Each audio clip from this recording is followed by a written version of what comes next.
नमस्कार दोस्तों, स्वागत है आपका हिंदी नॉलेज शो में। तो दोस्तों, मुझे अच्छे से याद है और आप में से भी कई लोगों को याद होगा कि रूस यूक्रेन युद्ध से पहले चीन और रूस बहुत करीब आ गए थे। यहां तक कि रूस के राष्ट्रपति व्लादिमीर पुतिन ने बयान भी दिया था कि भविष्य में चीन और रूस मिलकर एक मिलिट्री अलायंस बनाएंगे। यहां तक कि युद्ध शुरू होने से एक हफ्ता पहले पुतिन चीन भी गए थे, जहां पर विंटर ओलंपिक हो रहे थे, और वहां पर उन्होंने युद्ध से पहले चीन को कॉन्फिडेंस में भी लिया था कि हम युद्ध शुरू करने जा रहे हैं, हमारे लिए मुश्किल समय आएगा, आप हमारी मदद करना।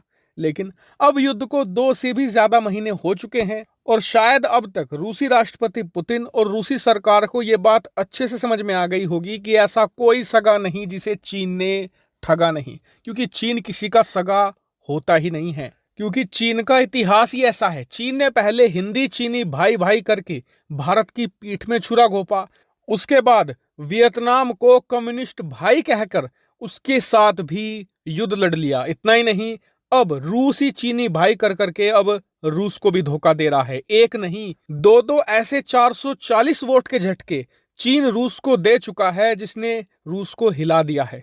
पहला झटका तो यह है कि स्क्रीन पर आप देखिए, आज ही अमेरिकन मीडिया ने यह बात कंफर्म करी है कि चीन की जो बड़ी टेक जायंट कंपनियां हैं वो धीरे धीरे रूस से अपना व्यापार समेटना शुरू कर चुकी हैं, और इसके पीछे कारण है अमेरिकी मार्केट। दरअसल अमेरिका ने चीनी सरकार को और चीनी कंपनियों को साफ कह दिया है कि जो कंपनी रूस के साथ व्यापार करेगी उसे अमेरिका आने की कोई जरूरत नहीं है। और इसी दबाव के चलते चीनी कंपनियां अब रूस से अपना व्यापार समेटना शुरू कर चुकी हैं, और इससे रूस गहरे संकट में फंसेगा। क्यों? क्योंकि इस समय रूस के अंदर सिर्फ चीनी कंपनियां ही बची हैं जो जरूरत का सामान है या फिर कोई इलेक्ट्रॉनिक आइटम्स हैं उन्हें सप्लाई कर रही है। अगर चीन से भी सप्लाई आनी बंद हो गई तो रूसी मार्केट पूरा खाली हो जाएगा, रूस में हाहाकार मच जाएगा। और जब रूसी लोगों को उनकी जरूरत के सामान नहीं मिलेंगे तो इससे रूसी सरकार को अपने घरेलू स्थिति को संभालना बहुत ज्यादा मुश्किल हो जाएगा। हालांकि आप कहेंगे कि इसमें हम चीनी सरकार को कैसे दोष दे सकते हैं, ये तो चीन की कंपनियां हैं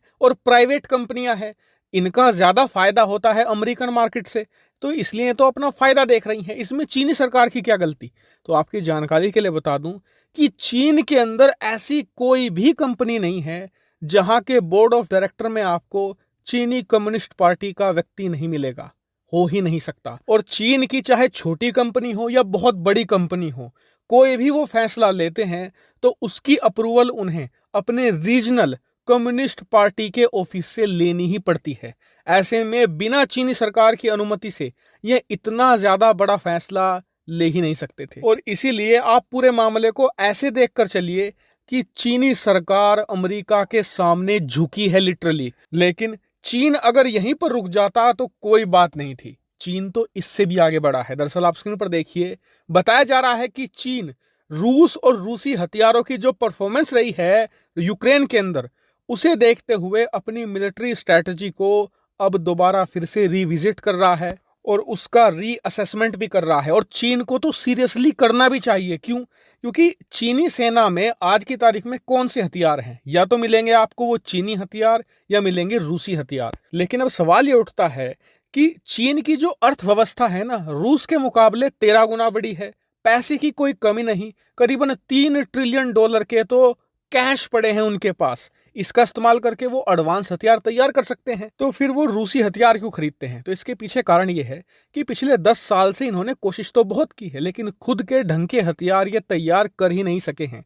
मेहनत करने की बजाय ये इस ताक में रहते हैं कि कभी रूस की हथियार टेक्नोलॉजी चोरी कर ले, कभी अमेरिका की हथियार टेक्नोलॉजी चोरी कर ले और उन्हें मिलाकर खुद का हथियार तैयार कर ले। अब देखिए, जो चोरी का माल होता है ना, वो मोरी से ही जाता है। ऐसे में आप उससे बढ़िया हथियार तैयार कर ही नहीं सकते, और इसीलिए ये अब रूसी हथियार खरीद रहे हैं ताकि इनकी सेना में कुछ क्वालिटी आ जाए। लेकिन चीन जिन रूसी हथियारों को क्वालिटी के आधार पर लाया था, उनकी परफॉर्मेंस यूक्रेन युद्ध में बहुत खराब रही है पिछले कुछ महीनों में, और इसीलिए अब वो अपनी रणनीति पर दोबारा फिर से विचार कर रहे हैं। अब ये रूस के लिए खतरनाक क्यों है? वो इसलिए क्योंकि अब आने वाले समय में चीन रूसी हथियारों को कम खरीदेगा। इतना ही नहीं, इससे रूसी हथियारों की जो प्रतिष्ठा है उस पर एक बड़ा दाग भी लगता है। और आपको बता दूं कि दुनिया में सिर्फ चीन ही नहीं है जो रूसी हथियारों को लेकर चिंतित है। आपको बता दूं, अब से कुछ ही हफ्ते पहले भारतीय नौसेना अधिकारी भी कह चुके हैं कि जो रूस यूक्रेन युद्ध में रूसी हथियारों की परफॉर्मेंस रही है या रूस की जो पूरी रणनीति रही है, उससे हम भी सीख ले रहे हैं और दोबारा फिर से रीअसेसमेंट कर रहे हैं। लेकिन भारत को ज्यादा चिंतित होने की जरूरत नहीं है, क्योंकि पिछले कुछ सालों में हमारे हथियारों में डाइवर्सिफिकेशन आई है। हमारी सेना में इजरायली हथियार भी हैं, फ्रांसीसी हथियार भी हैं, अमरीकी हथियार भी हैं और खुद भारतीय हथियार भी हैं। और भारतीय जो वैज्ञानिक है खुद के जो हथियार बनाते हैं वो टेक्नोलॉजी चुरा कर नहीं बनाते, कड़ी मेहनत करते हैं, खून पसीना बहाते हैं और तब बढ़िया क्वालिटी के एडवांस हथियार तैयार करते हैं। ऐसे में भारत को तो ज्यादा चिंता करने की जरूरत नहीं है। लेकिन चीन के पास ज्यादा ऑप्शन नहीं है और इसीलिए वो अपनी रणनीति पर विचार कर रहे हैं। लेकिन रूस का ये मानना है कि ये विचार अब से 1-2 महीने बाद भी लिया जा सकता था जब युद्ध खत्म हो जाता। अभी इससे रूस की प्रतिष्ठा पर दाव लगता है। वहीं जो चीनी कंपनियां रूस से बाहर निकल रही हैं, इससे भी रूस के अंदर अनरेस्ट पैदा हो सकता है। ऐसे में चीन, जो रूस का बड़ा दोस्त कहा जाता है, वो रूस की परेशानी हल करने से ज्यादा परेशानियां बढ़ा रहा है। हालांकि इस पूरे मामले पर आपका क्या मानना है, कमेंट करके जरूर बताएगा। फिलहाल इस वीडियो में इतना ही। Thank you very much for watching video.